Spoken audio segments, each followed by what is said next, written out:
we'll study a different topic.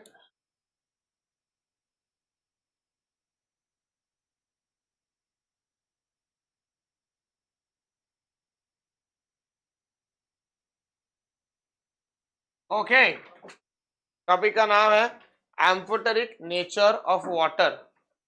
Water का असं सर्वांना माहिती आहे, पाणी. एम्फोटेरिक नेचर, एम्फोटेरिक म्हणजे एम्फोटेरिक. एम्फोटेरिक अपन बोल सकते हैं थोड़ा बहुत. It comes from the word amphibians. सुना एम्फीबियंस? जो पानी में रहते हैं उनको क्या बोलते हैं? एक्वाटिक. जो पानी में रहते हैं उनको क्या बोलते हैं? एक्वाटिक. जो लैंड पे रहते हैं उनको क्या बोलते हैं? टेरिस्ट्रियल. उनको क्या बोलते हैं? टेरिस्ट्रियल. पानी में मतलब पानी में जो एनिमल्स रहते हैं उनको बोलते हैं एक्वाटिक. लैंड पे जो एनिमल्स रहते हैं उनको बोलते हैं टेरिस्ट्रियल. और जो दोनों में रहते हैं एम्फीबियंस, क्रोकोडाइल्स, टर्टल्स, फ्रॉग्स. समझ में आ रहा है? वैसेच एम्फोटेरिक. एम्फोटेरिक नेचर मतलब क्या? एम्फोटेरिक नेचर मतलब acts as an acid as well as bubbles.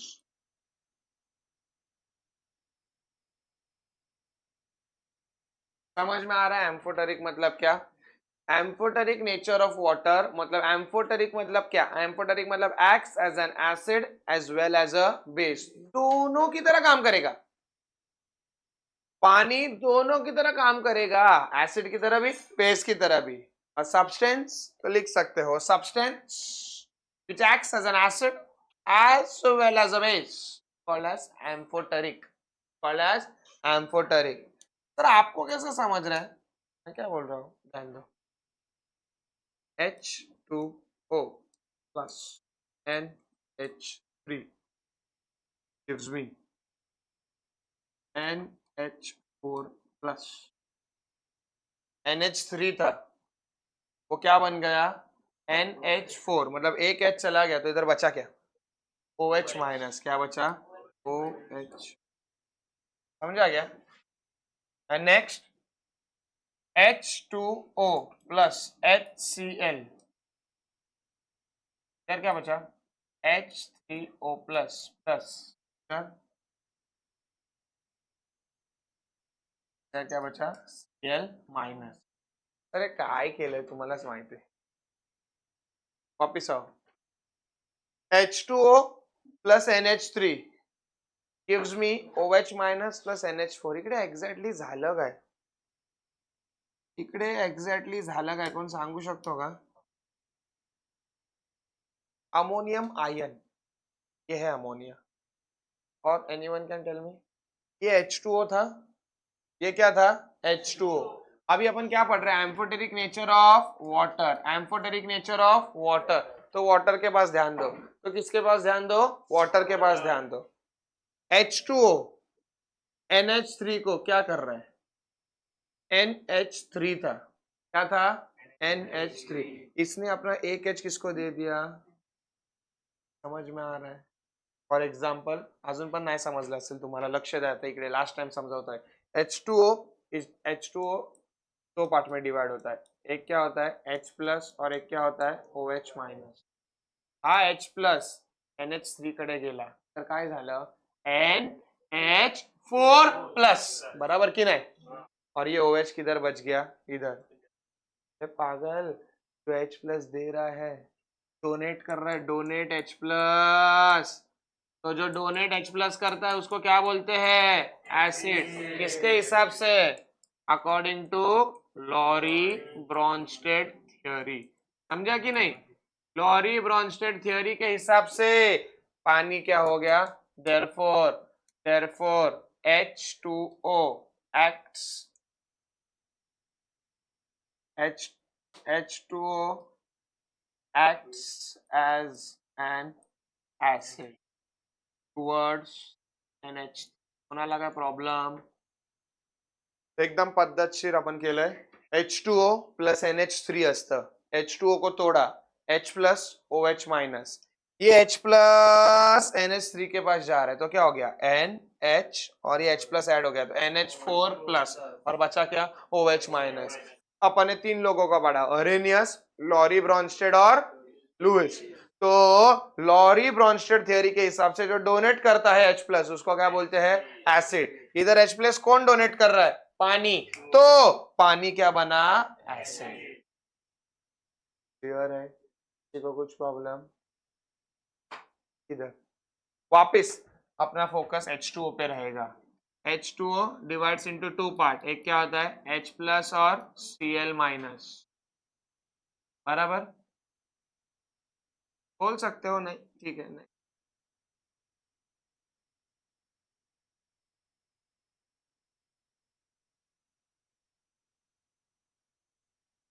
ठीक है बोलो फिर अभी और क्या।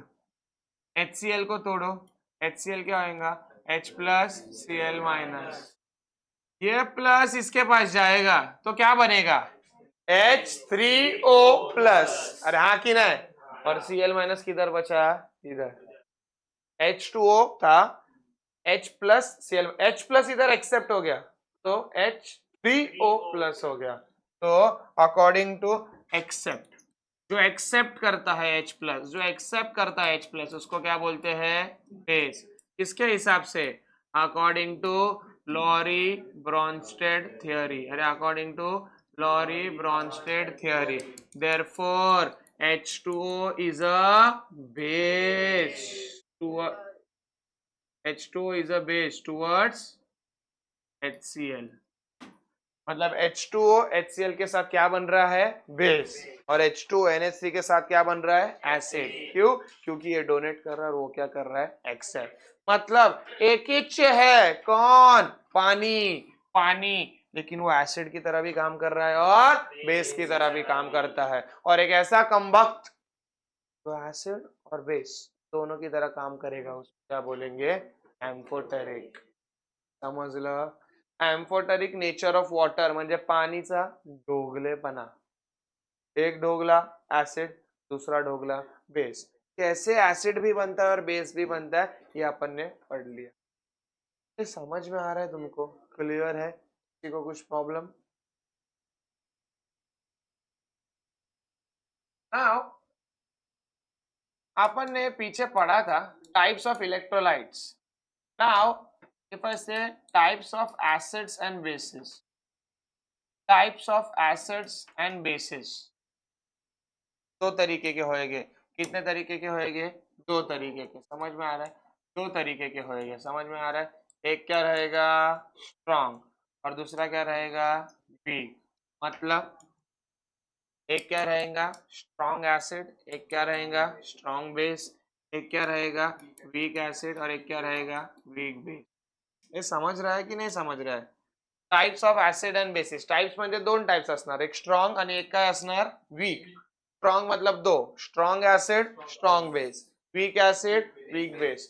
ये सारे किसके बेसिस पे बोले हैं तुम लोग ने, स्ट्रॉन्ग वीक,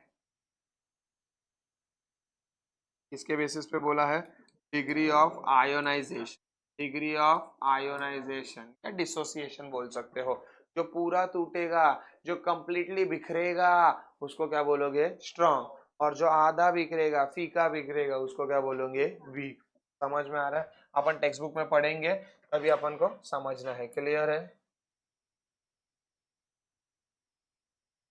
ठीक है, ये सिर्फ अपने को याद रखने के लिए है, इसके लिए मैंने बनाया हूँ, ठीक है। स्ट्रॉन्ग एसिड, फिर ये स्ट्रॉन्ग बेस, फिर वीक एसिड और एक बनाओ वीक बेस। क्या होता है सबको मालूम है, लेकिन इनके एग्जाम्पल्स अपने को पढ़ना बहुत इंपॉर्टेंट है क्योंकि बाद में जाके अपने को इसके एग्जाम्पल्स पढ़ने पड़ेंगे। समझ में आ रहा है, क्लियर है, किसी को कुछ problem? Okay, open the text books, open the textbooks to page number 49।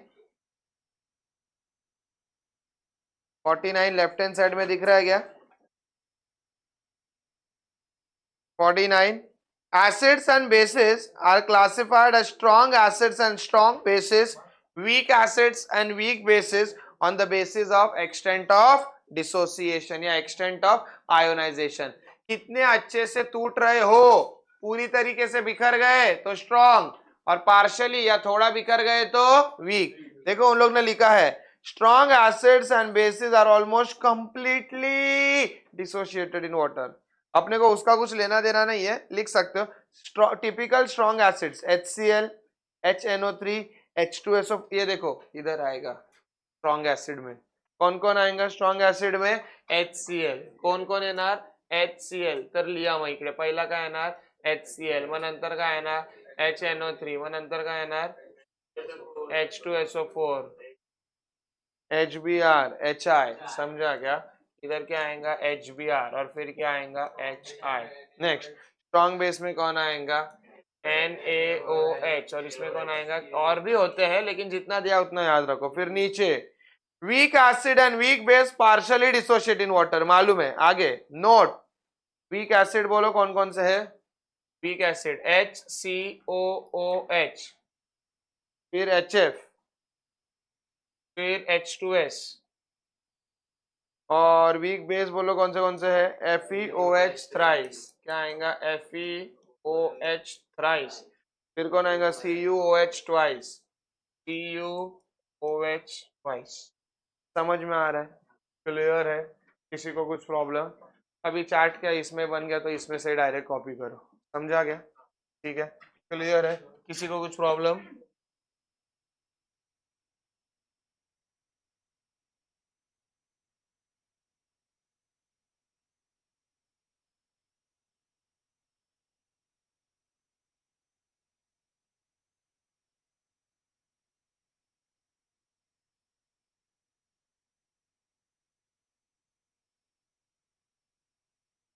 Okay, please pay attention on the board. एक न्यू टॉपिक है, dissociation constant of weak acid and weak basis. ये डिसोसिएशन कांस्टेंट वर्ड सुना है क्या? Dissociation constant ये word सुना है क्या? 11th स्टैंडर्ड में केमिकल इक्विलिब्रियम पढ़ाया है, और केमिकल इक्विलिब्रियम में पूरा यही है।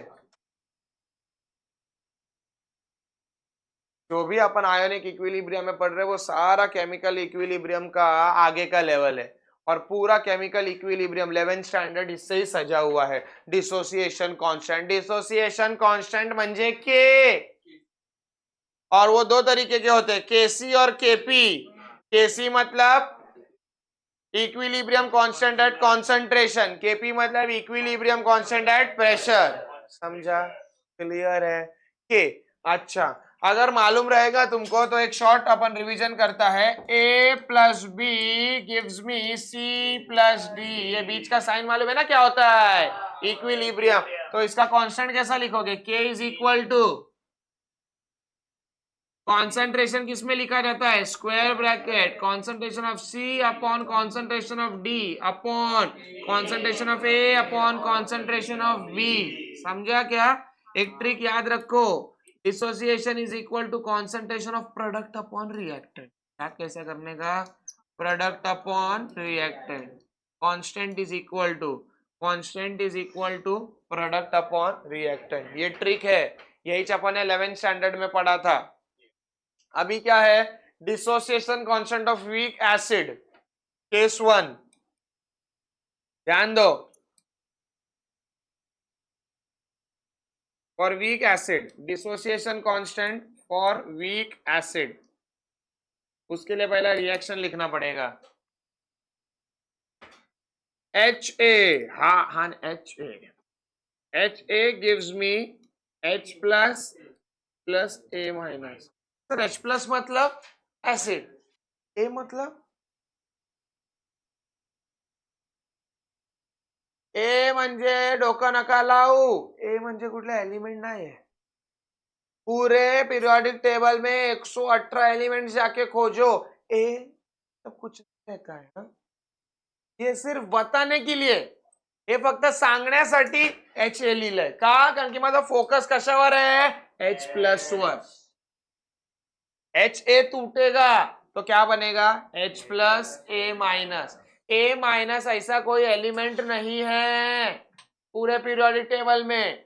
मेरा फोकस ए कुछ भी हो सकता है, पर मेरा फोकस किस पे है? H plus. क्यों? क्योंकि मैं किसके बारे में पढ़ रहा हूँ? एसिड। किसके बारे में पढ़ रहा हूँ? Acid. For example H A म्हणजे HCl पण असू शकतं. कसं तुटणार? H plus Cl minus. हे H2O पण असू शकतं. कसं तुटणार? H plus O minus. समजलं? HBr पण असू शकतं. H plus. पण मला इम्पॉर्टंट काय आहे? H. समजतंय मी काय बोलतोय? क्लियर है? ए असा कुठला एलिमेंट नहीं है, हाँ, नहीं तो शोधत बसाल. मेरा इंपॉर्टेंट है प्लस H प्लस मिल रहा है. H प्लस क्यों? क्योंकि एसिड है. Dissociation constant of weak acid. Dissociation constant मतलब K. एसिड का मतलब Ka. समझा गया? K विल बी अपना हिंट प्रोडक्ट अपॉन रिएक्टेंट. तो ठोक दो, क्या आएगा? H plus A minus upon, खत्म. समझा क्या? केस 2 और वीक बेस. वीक बेस वाह, ऐसा कुछ नहीं है. हाँ, POH. ये क्या है? B plus plus OH minus. ये B मतलब बोरॉन आता है, लेकिन इधर B मतलब बोरॉन नहीं है. B म्हणजे असंच टाइमपास घेतलंय. जसं इकडे A कसं घेतलेलं टाइमपास, तसं इकडे B काय घेतलंय? टाइमपास. कारण की माझा इम्पॉर्टंट काय आहे? OH minus. क्योंकि OH माइनस क्या है? बेस. डिसोसिएशन कांस्टेंट मतलब K और B मतलब dissociation constant for weak base. Kb will be equal to B plus upon OH minus upon B.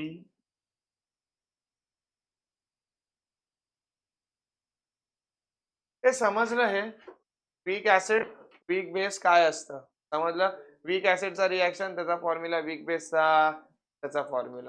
ठीक आहे? क्लिअर आहे? ओके.